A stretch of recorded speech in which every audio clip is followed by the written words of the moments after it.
Bueno, hemos estado hablando de la variación de la frecuencia y les mencioné el caso particular de Inglaterra por mi conexión directa con el sistema de transmisión británico y les mencioné la banda de operación normal, los límites estatutarios.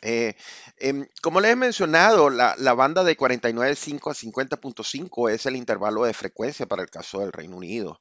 Pero cada país puede tener una definición particular para esas bandas de operación.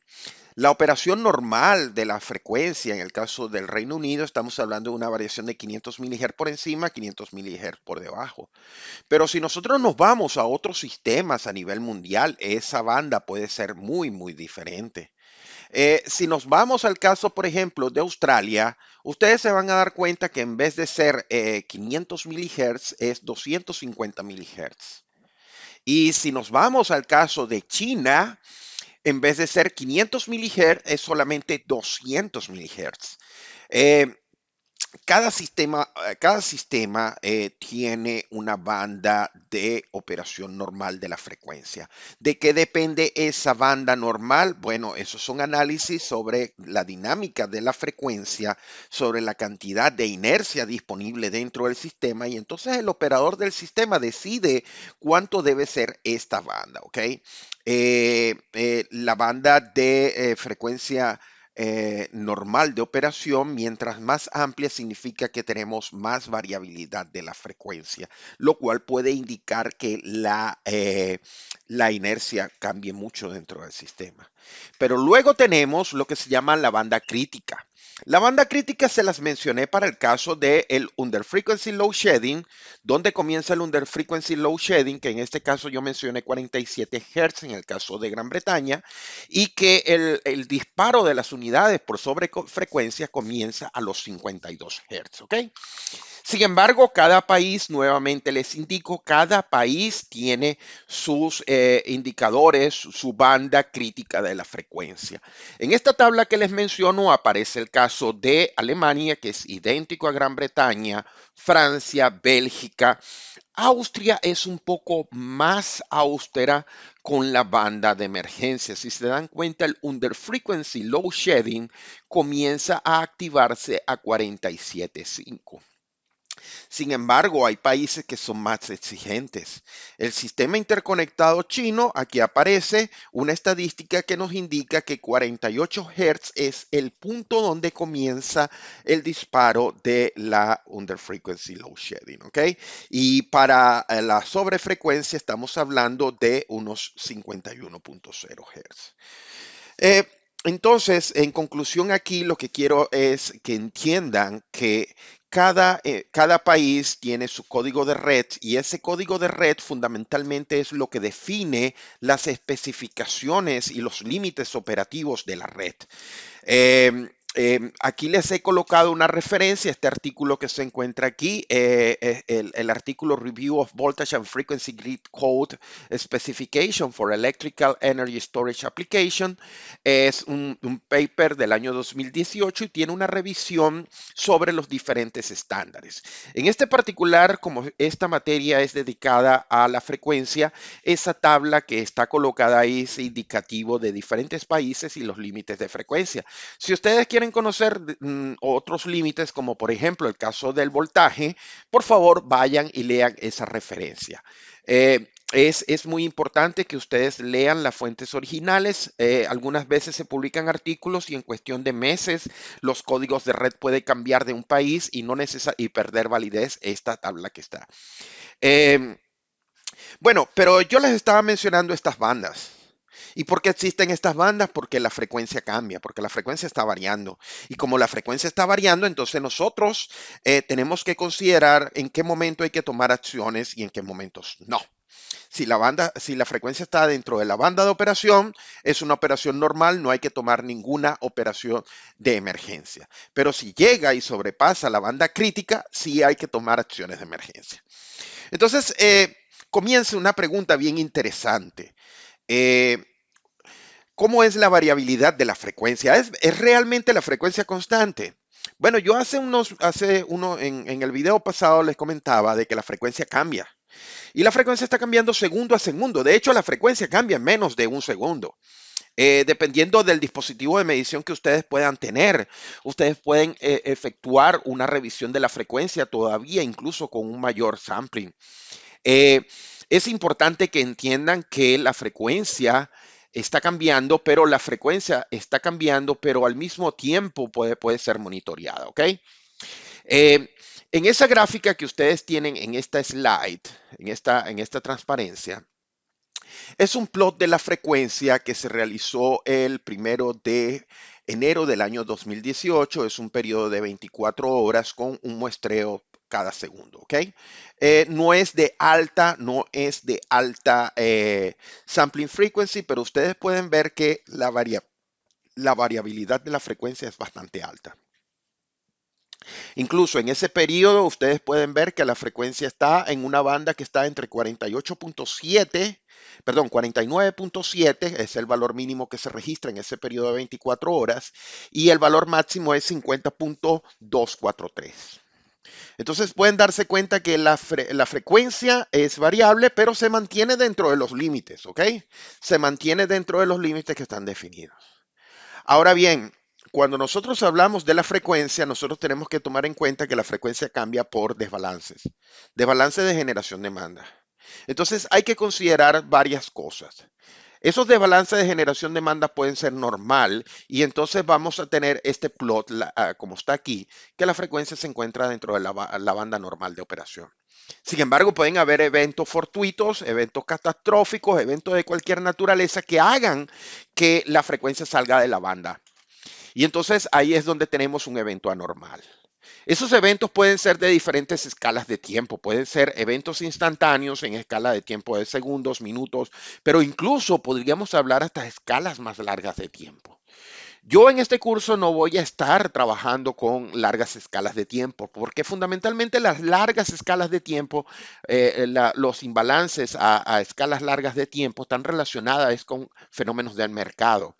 Sin embargo, quiero que tengan presente que esas variaciones de la generación demanda a largo plazo son importantísimos, especialmente cuando estamos hablando en sistemas de baja inercia, ¿ok? Bueno, para hacer un ejemplo ilustrativo, vamos a pasar a la próxima slide. Yo tengo en mi laboratorio aquí instalado varios PMU, varios Phasor Measurement Units. Uno de los PMU que tengo es gentilmente From Arbiter Systems, es fundamentalmente un 1133A, es un Phasor Measurement Unit y este dispositivo yo lo tengo instalado en la oficina.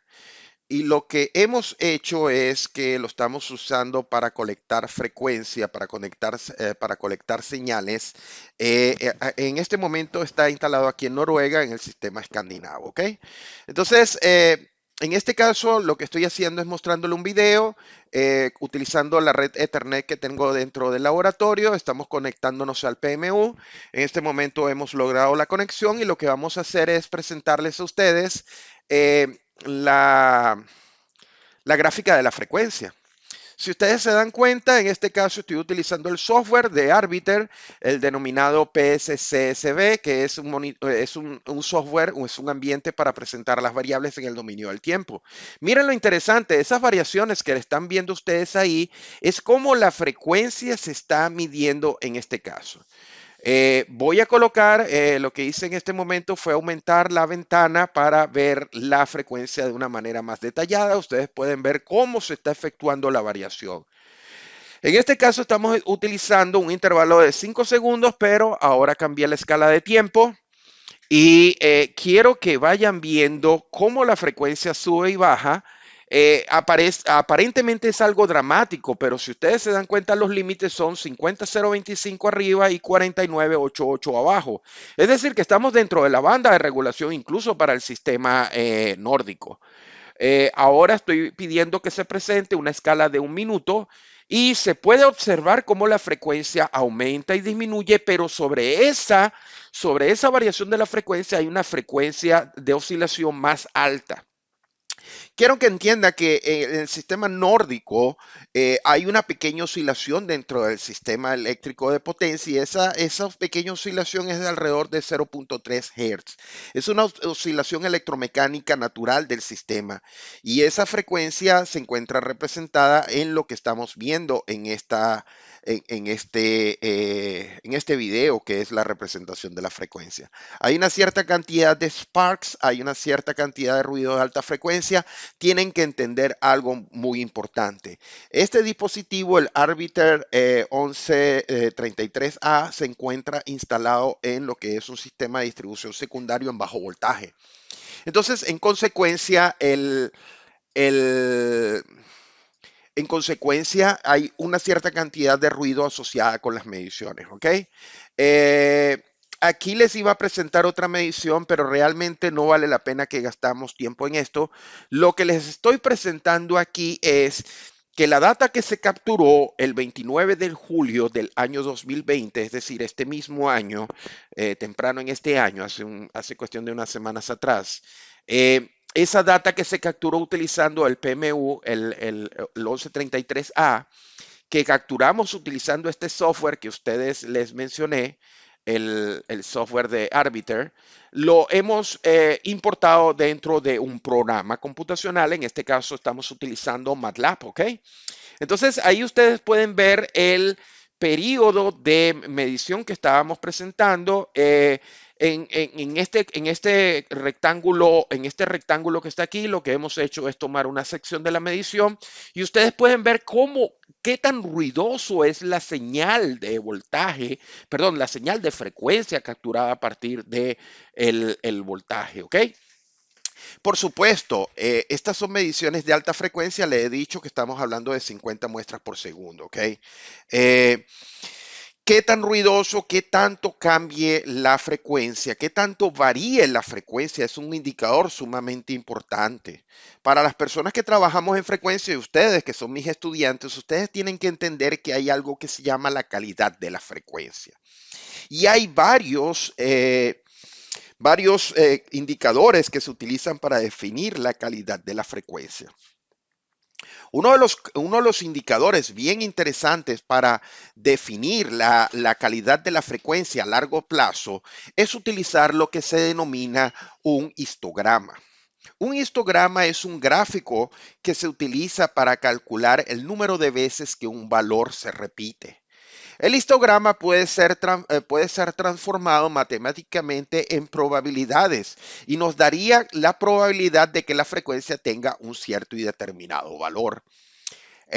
Y con esas probabilidades se puede calcular lo que se llama la probabilidad acumulativa. ¿Ok?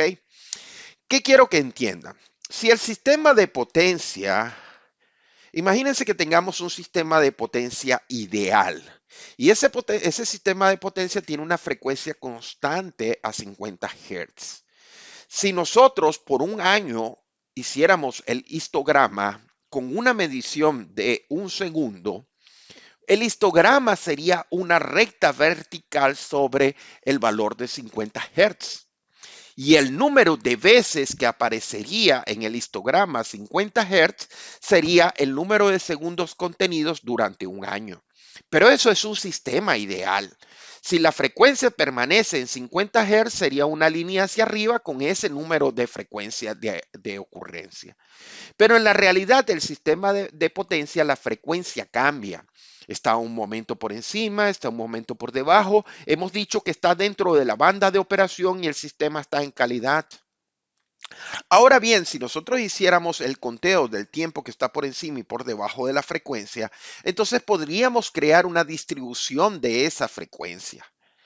Entonces, si nosotros tenemos esta curva en color rojo, que es una curva gaussiana, y el valor medio está en 50 Hz, lo que nos está indicando es que la probabilidad de que la frecuencia esté por encima o que esté por debajo de 50 Hz es la misma. Es decir, la media es el punto de probabilidad de 50%. Si estamos por encima, la frecuencia tendría una probabilidad menor y si estamos por debajo, la probabilidad sería menor. ¿Ok?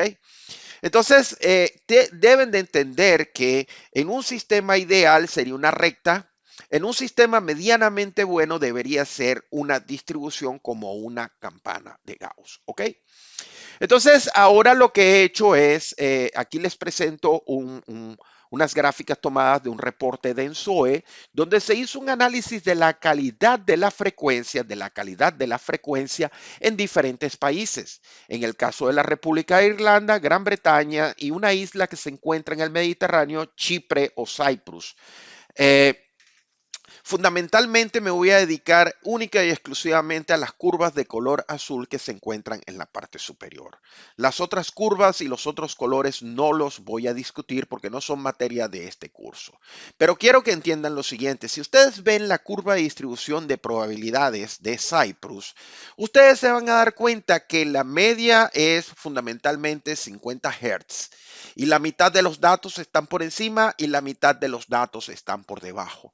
El sistema de Cyprus en ese momento, cuando se hizo ese análisis de calidad de la frecuencia, realmente exhibe un comportamiento muy bonito de la frecuencia. Es casi un comportamiento idealizado de la frecuencia. Pero ¿qué pasa con Gran Bretaña? Yo no sé si ustedes se dan cuenta que este punto es el punto de máxima probabilidad. Y la máxima probabilidad entonces está ocurriendo con valores por debajo de 50 Hz.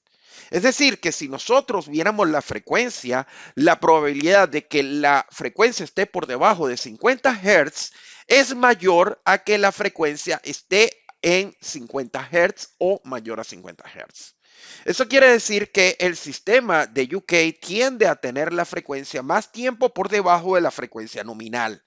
En esa época, cuando se hizo esta medición, el sistema de UK era dominado por plantas grandes, centralizadas, con mucha inercia. Entonces eran bien lentas para responder y la frecuencia estaba bastante tiempo por debajo de la nominal. Pero ahora, si vemos el caso de la República de Irlanda, creo que ustedes pueden ver que hay dos picos de probabilidades. Y lo más interesante es que la probabilidad de 50 Hz, la probabilidad de que la frecuencia esté por debajo de 50 Hz, es menor que la probabilidad que esté por encima en este valor o por debajo en este valor. El sistema de la República de Irlanda es un sistema aislado. Es un sistema que tiene mucha generación eólica. Y como tiene mucha generación eólica, en los momentos que hay baja demanda y alta velocidad de viento, la frecuencia tiende a aumentar mucho. Y eso justifica este pico que está en la parte superior. Pero por otra parte, tenemos momentos donde no hay viento y hay que utilizar plantas centralizadas grandes para el control para la producción de potencia. Y entonces es donde tenemos este otro pico secundario que se encuentra por debajo de la frecuencia nominal. Eh, Aquí tenemos la gráfica de otros tres países. Tenemos el sistema continental europeo. El sistema continental europeo solía tener una calidad de la frecuencia muy alta. Estamos hablando de que hace unos cuantos años atrás la frecuencia era sumamente siguiendo una distribución de tipo gaussiana. En el caso del sistema nórdico, sí hay algunas pequeñas desviaciones de la frecuencia, por estas oscilaciones que le he estado mencionando de 0.3 Hz, que es un fenómeno asociado con plantas hidroeléctricas. Yo no voy a entrar en esa discusión de este momento, sin embargo, aquí tenemos la distribución de la frecuencia del sistema báltico. El sistema báltico tiene un gran problema. El sistema báltico, por un lado, se encuentra interconectado con el sistema de Rusia y Bielorrusia. Y como ha sido por muchos años adjunto a lo que era la antigua Unión Soviética, la Unión Soviética es quien gobierna la frecuencia. Entonces, los países del Báltico no tienen suficiente capacidad de control de la frecuencia y por eso es que esa distribución de la frecuencia en aquel momento tenía una distribución bastante desviada, ¿ok? Quiero que entiendan lo siguiente, estos son plots relativamente viejos, pero todavía siguen válidos. El problema es que conseguir información para hacer estos plots ya es un poco más difícil. Este plot fue publicado en un reporte el predecesor del ENSOE. ENSOE cambió de nombre y antes se denominaba UCTE, ¿ok? Pero fundamentalmente esto es un registro de la frecuencia. Ese registro de la frecuencia se hizo durante una semana, de lunes a viernes, durante varios años, ¿ok? Y lo que tenemos son los perfiles de invierno entre el año 2003 y el año 2008 en diferentes colores. Si se dan cuenta, el color rojo son los más recientes, el color azul es los más antiguos. Si ustedes se dan cuenta, lo que quiero que entiendan de esta gráfica son los valores extremos. Si ustedes se dan cuenta, fíjense aquí en el año 2002, donde estaba la frecuencia, fíjense aquí donde está la frecuencia. De igual manera, si nos vamos a años si nos vamos al límite superior, ocurre lo mismo. Miren dónde está la frecuencia en azul, miren dónde está la frecuencia en otro color, en verde y en rojo. ¿Qué quiero que entiendan? La frecuencia se ha ido erosionando. Ese fenómeno de que la frecuencia se modifique o se mueva más y de manera más rápida y más frecuente es lo que recibe el nombre de la erosión de la frecuencia. La erosión de la frecuencia viene consecuencia de varias cosas. Nueva integración de energía renovable es correcto, pero también imperfecciones del mercado que han hecho que el despacho de unidades centralizadas sincrónicas fuera disminuyendo en el tiempo. Al igual de eso, está el hecho de que se ha disminuido el damping, porque como les he mencionado, no es que estamos perdiendo inercia, es que estamos perdiendo unidades de generación sincrónicas. Y con unidades de generación sincrónica estamos perdiendo también otra serie de propiedades, por ejemplo, amortiguamiento.